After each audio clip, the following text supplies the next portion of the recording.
지난해 여름 세종시의 대형 매장을 찾은 10대 여학생 2명에게 20대 남성이 접근했습니다.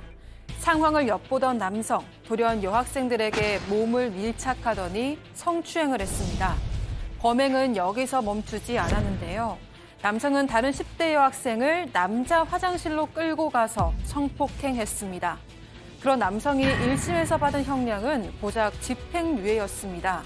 이런 판단에 검찰은 즉각 항소장을 제출했고 항소심 결과가 3일 전에 나왔습니다. 재판부는 어떤 판단을 내렸을까요? 이 사건 지난해 말 저희가 전해드린 적이 있습니다. 10대 여학생들을 백주 대낮에 사람들 많은 이 매장에서 성추행을 하고 성폭행까지 했던 20대 남성이 집행유예를 선고받아서 정말 많은 분들이 화를 내셨었는데, 자, 그때 그 사건 내용 다시 한번 정리를 해보죠. 네, 대낮에 그것도 대형 매장에서 벌어진 일입니다. 지난해 8월 5일 오후 2시쯤 세종시의 한 대형 매장에서 20대 남성이 물건을 고르던 한 10대 여학생 뒤에 몸을 밀착해 성추행하더니 또 다른 여학생의 손목을 잡고 남자 화장실로 끌고 가서 성폭행했습니다. 범행 장면이 매장 내부의 CCTV에 찍혀서 혐의가 입증됐는데요. 강간 등의 혐의로 기소된 이 남성에게는 징역 3년에 집행유예 4년이 선고됐습니다. 아니, 어떻게 저런 상황에서 집행유예가 가능했던 겁니까? 그러니까 그냥 다시 자유의 몸이 된 거잖아요. 일단 풀려난 거죠. 그러니까 1심 재판부에서는 이제 판결할 때 이렇게 했습니다.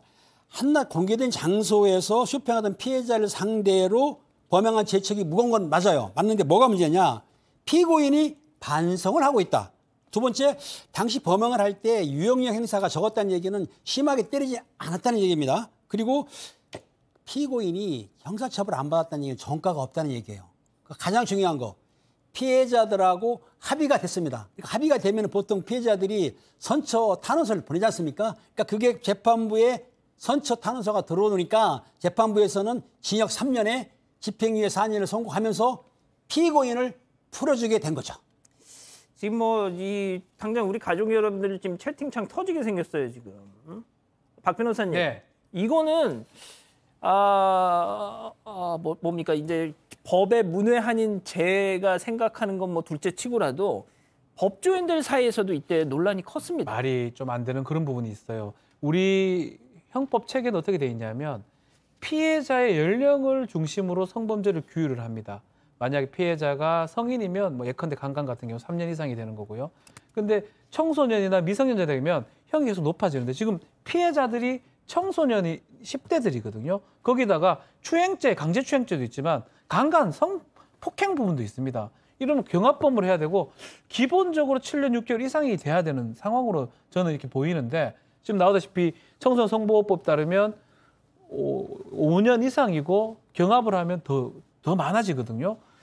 이례적으로 지금 형이 좀 낮게 좀 나왔던 것 같기도 합니다. 그리고 집행유예를 하려고 그러면 집행유예 요건은 3에서 5년, 3년까지가 가능합니다. 그러면 지금 7년 6개월에서 감형을 하려고 그러면 2번 정도 감형을 해야 됩니다. 합의로 한번 감형한다고 가정하더라도 무리하게 조금 봐준 게 아닌가 이렇게 많이 보입니다. 제가 소장님께는 잠시 후에 여쭤볼게요. 이 일이 보도가 되고 나서 1심 재판부 이 집행유예를 선고했던 판사, 제가 누구라고는 말씀 안 드리겠습니다만 정말 엄청난 비난을 받았습니다, 그때. 네, 당시 청와대 국민청원 게시판에 지난해 12월 말 성폭행범과 동급인 판사의 탄핵을 청원한다는 글이 올라왔습니다. 청원인은 해당 판사가 성폭행범에 대해서 국민적 상식 이하의 형량을 내려서 사회적 공포와 불안감을 조성하고 또 법체계에 대한 신뢰를 무너뜨렸다고 지적했는데요. 또 이 판사가 내린 판결 사례를 근거로 제시하면서 공정한 판결을 기대할 수 없는 이런 판사에게 우리의 혈세로 월급을 줄 수 없다고 비난했습니다. 자, 소장님, 제가 저 판결을 했던 판사분이 어떤 언론에서 또 이제 비판을 받은 이유 중에 하나가 뭐냐면 저 판결이 있기 전에도 다른 미성년자 성폭행 사건에 대해서도 집행유예를 또 내렸었어요. 네, 그러니까 이게 도대체 무슨 조화냐 이게? 예? 그러니까 이제 본인의 말을 제가 못 들었기 때문에 또 판결이 무조건 잘못됐다라고 뭐 완전 아니, 물론, 비난하기도 예, 어려운 문제인데요. 어쨌든 뭐 나름대로의 신념이 있을지 모르겠지만 저는 이런 얘기를 드리고 싶어요. 10대 경험한 성적 경험, 특히 성폭행은 어마어마하게 중요한 문제입니다. 그 당시에는 그게 그냥 넘어갈 수도 있고, 뭐 그냥 잊어, 뭐 네가 용서해줘, 뭐 불쌍해서 그래, 뭐 이런 식으로 넘어갈 수도 있지만 사실은 평생을 이거는 10대 때 성폭행을 당한 건 여자도 그렇고 남자도 그렇고 평생의 가장 큰 어떤 성적 트라우마 내지는 잊을 수 없는 기억으로 각인되거든요. 그래서 10대의 성폭행 문제가 가벼운 게 아닌데 이 문제에 대해서 조금 더 심각하게 인식을 해주시면 어떨까라는 생각을 좀 개인적으로 듭니다. 예. 자, 그럼 이쯤에서 이번 사건 체크포인트 짚어보죠. 충격적인 사건이다. 이게 무슨 얘기일까요? 자, 이게 1심 재판에서 집행유예가 났는데 2심에 갔고요. 지난 19일 날 이렇게 판결이 선고가 됐는데요. 다른 판결 결과가 납니다. 어떻게요? 자, 특히 지금 우발적이고 뭐 합의가 됐기 때문에 집행유예까지 했는데 2심 법원은 완전 달리 봅니다. 시간이나 장소나 대상, 방법을 봤을 때 도저히 납득할 수 없는 정도의 충격적인 사건이라고 하면서 이게 이 자체가 즉흥적이거나 우발적이지 않고요. 계속적으로 반복이 됐을 가능성이 있다라고 재판부는 봤습니다. 특히 이 수사기관에서는 남성이 진술했던 부분이 있는데요. 그게 예. 뭐냐면 중학생 아니면 고등학생들을 보면 이렇게 흥분한다라는 이런 진술들이 있습니다. 뭐 그런 걸 봤을 때는 이 사람이 뭐 즉흥적, 우발적으로 이 사건을 저지른 게 아니고 뭔가 계획적으로 아니면 그 마음속에 그런 것들이 있었기 때문에 이게 집행유예 사안은 절대 아닌 거고요. 합의를 했다 하더라도 그런 어떤 감안을 해서는 안 되고 징역 5년형을 실형을 해서 처벌 수위를 대폭적으로 상향했습니다. 아니 1심에서 집행유예가 나왔던 게 2심에서 징역 5년형이 나온 거면 이거 너무 하늘과 땅 차이 아닙니까? 이거 무슨 추가적인 사실이 나왔길래 이렇게 달라진 거예요? 그렇습니다. 추가적인 사실은 사실상 매장 내에 CCTV가 있었어요. 근데 그 범행 장면이 찍히는데도 불구하고 피하지도 않고 망설임도 없고 즉흥적으로 이렇게 한 거예요. 무슨 말이냐면 CCTV 찍어라. 나는 범행하겠다. 이런 식으로 했기 때문에 이 사람의 마음이 짐승인 마음인 건데 또 하나 뭐냐면 피해자를 화장실로 강제로 끌고 갔습니다. 피해 화장실 안에서 성폭행을 하는데 다른 사람이 들어온 거예요. 다른 사람이 들어오면 보통 사람들이 범행을 중지하거나 도망가거나 피하는데 그렇지 않고 오히려 그 유튜브 소리를 크게 틀어놓은 거예요. 소리 안 들리게. 예. 그 소리를 틀어놓고 나서 계속해서 성폭행을 장했던 거죠. 그러니까 이 사람은 이 심장이라든가 마음이 완전히 짐승보다 못한 사람인 거죠. 이런 거를 감안해가지고 재판부에서는 징역 5년을 선고한 거죠. 자, 지금 뭐 우리 가족 여러분들은 5년도 적다라고는 하시지만 똑같은 범죄를 놓고도 1심과 2심의 판단이 이렇게 극명하게 다르면 네.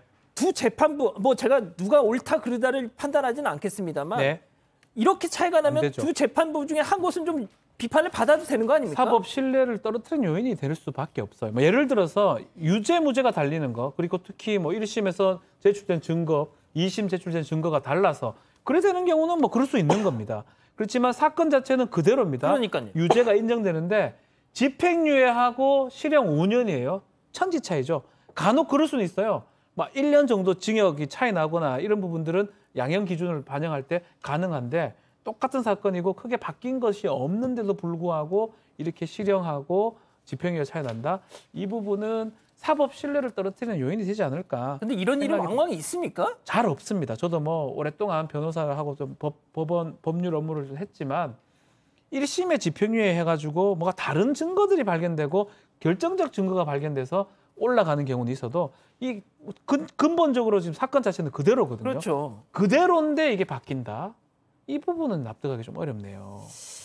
아, 참. 그런데 말이죠. 어제 이 남성 피고인 그 징역 5년형 나온 거에 지금 그것도 저는 이 사람 입장 오해하지 마십시오. 이 사람 입장에선 진짜 납득을 못할. 왜 1심에선 집행유예 나온 게 2심에서 징역 5년이 나왔으니 박 변호사님. 네.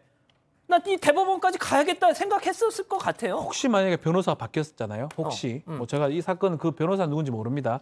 1심 변호사는 집행유예 받았는데 2심에서 실형 받았다면 그 2심 변호사 완전히 난리가 났을 가능성이 높아요.